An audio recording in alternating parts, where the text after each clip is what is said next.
Warahmatullahi wabarakatuh. Alhamdulillahi rabbil alamin. Wassalatu wassalamu ala ashrafil anbiya wal mursalin Sayyidina Muhammadin wa ala alihi wa ashabihi ajma'in. Faqala Allah Ta'ala fi kitabihil karim ba'da a'udzu billahi minasyaitonir rajim. Ya ayyuhalladzina amanu taqullaha haqqa tuqatih wa la tamutunna illa wa antum muslimun.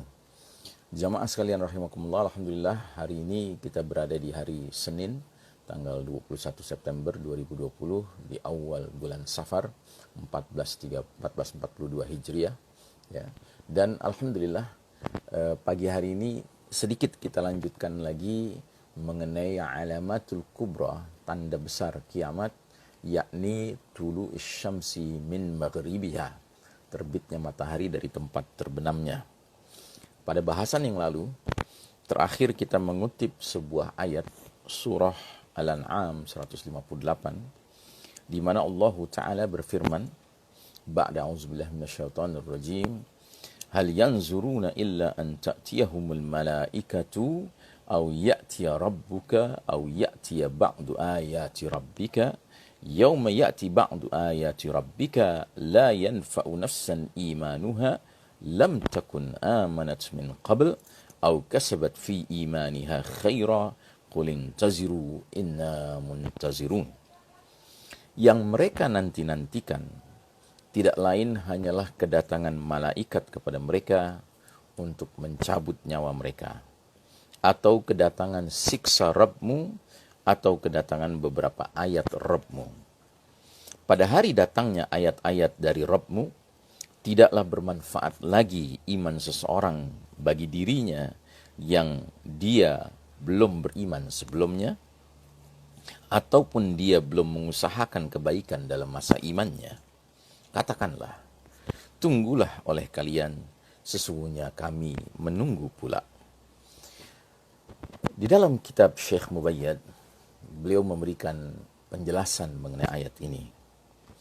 Ayat ini menegaskan bahwa sesudah datangnya sebahagian ayat atau tanda kekuasaan Allah Ta'ala, iman seseorang tidak lagi bermanfaat sesudahnya, selagi dia tidak beriman sebelumnya. Termaktub pula penjelasan pada hadis-hadis ini, bahwa sebahagian ayat yang dimaksud di sini adalah terbitnya matahari dan munculnya binatang melata.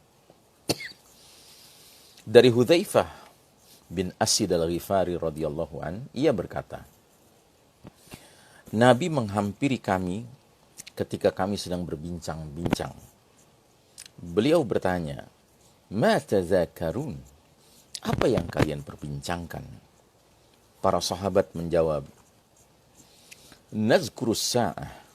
Kami sedang berbincang-bincang tentang as-sa'ah, hari kiamat. Maka Nabi bersabda, sesungguhnya hari kiamat tidak akan terjadi sehingga kalian melihat 10 tanda. Maka Nabi menyebutkan ad-dukhan, kabut asap, ad-dajjal, dajjal, dabatul ard, binatang melata, tulu isyamsi min maghribiha, terbitnya matahari dari arah tenggelamnya, nuzulu Isa ibnu Maryam alaihi salam, turunnya Isa putra Maryam alaihi salam, Ya'juj wa Ma'juj, thalathata khusufin, 3 kali pembenaman, khasfun bil masyriq, pembenaman di timur, khasfun bil maghrib, pembenaman di barat, dan khasfun bi jaziratil Arab, pembenaman di jazirah Arab. Dan yang terakhir dari itu semua adalah narun yakhruju minan nar tatrudun nas ila mahsyarihim. Api keluar dari Yaman, menggiring manusia menuju tempat berkumpulnya, yaitu mahsyar. Hadis ini menjelaskan bahwa terbitnya matahari dan keluarnya binatang termasuk di antara 10 tanda utama yang muncul menjelang terjadinya kiamat. Nah, saudaraku rahimakumullah, dari Abu Hurairah radhiyallahu an, ia bersabda, ia mengatakan bahwa Rasulullah SAW bersabda, la taqumu sa'atu hatta tatlu asy-syamsu min maghribiha فإذا طلعت وراءها الناس آمنوا أجمعون وذلك حين لا ينفع نفسا إيمانها ثم قرأ الآية. Hari kiamat tidak akan terjadi sehingga matahari terbit dari arah tenggelamnya, yaitu dari arah barat. Ketika matahari terbit dari sana dan orang-orang melihatnya, maka mereka semuanya beriman. Dan itulah saat yang tidak bermanfaat bagi manusia keimanannya. Kemudian Nabi membacakan surat Al-An'am 158 tadi.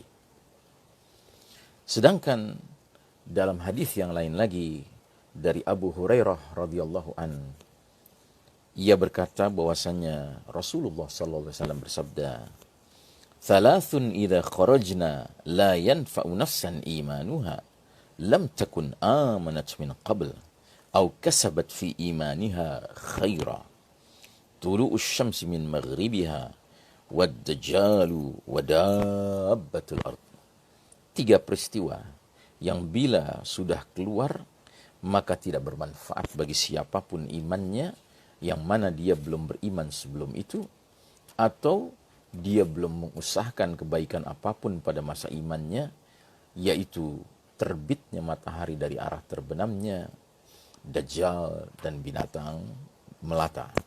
Dalam riwayat yang lain, ad-Dajjal wa dabbatu wa tulu'us syamsi min maghribiha.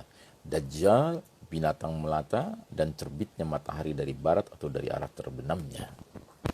Saudaraku, hadis ini menunjukkan beberapa tanda kekuasaan Allah yang sesudah munculnya iman tidak lagi bermanfaat. Dalam pengertian, mereka yang belum beriman sebelum itu, jika salah satu dari tiga ini sudah muncul, Dajjal, terbitnya matahari dari barat, serta dabbatul ard, maka tidak ada lagi keselamatan baginya, celaka dia. Dan yang kedua, orang yang ada imannya tapi tidak pernah mengusahakan kebaikan. Artinya dia mengaku muslim tapi tidak pernah beramal soleh, tidak pernah beramal ibadah. Yang ada adalah amal maksiat, amal kemungkaran. Maka bagi orang-orang seperti ini, bila ketiga tanda ini muncul atau salah satu dari tiga ini muncul, maka tidak bermanfaat lagi kalau dia ingin beriman yang sesungguhnya. Karena dia akan mengalami penolakan dari munculnya tanda-tanda ini. Yang bisa kita petik di sini adalah terbitnya matahari dan keluarnya binatang melata mengakhiri masa-masa ujian dan menutup lembaran yang ada sebelum dua kejadian besar ini. Dari Safwan bin Asal radhiyallahu an bersabda Rasulullah SAW, "Inna min qibali maghribis syamsi baban maftuhan arduhu sab'una sanah fala yazalu dhalikal babu maftuhan littaubati hatta tatlu'u syamsu min nahwih fa idza tala'at min nahwih lam yanfa nafsan imanuha lam takun amanat min qabl aw kasabat fi imaniha khaira."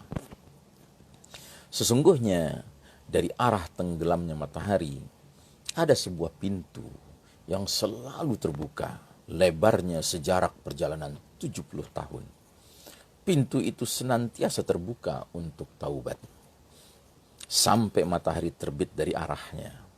Apabila matahari terbit dari arahnya, tidak bermanfaat bagi seseorang imannya yang dia belum beriman sebelum itu, atau kebaikan yang dia usahakan di dalam imannya setelah itu. Penjelasan. Di dalam hadis ini terkandung penjelasan yang gamblang bahwasanya pintu taubat tertutup sesudah terbitnya matahari dari arah terbenamnya. Di dalam hadis ini juga terkandung isyarat yang menjamin bahwa terbitnya matahari dari barat itu terjadi sebelum munculnya dabbatul ard. Saudaraku rahimakumullah, kita akan lanjutkan pembahasan kita pada pertemuan selanjutnya dengan izin Allah Ta'ala. Wa sallallahu ala nabiyyina Muhammadin wa ala alihi wa ashabihi ajma'in. Walhamdulillahi rabbil alamin. Wassalamualaikum warahmatullahi wabarakatuh.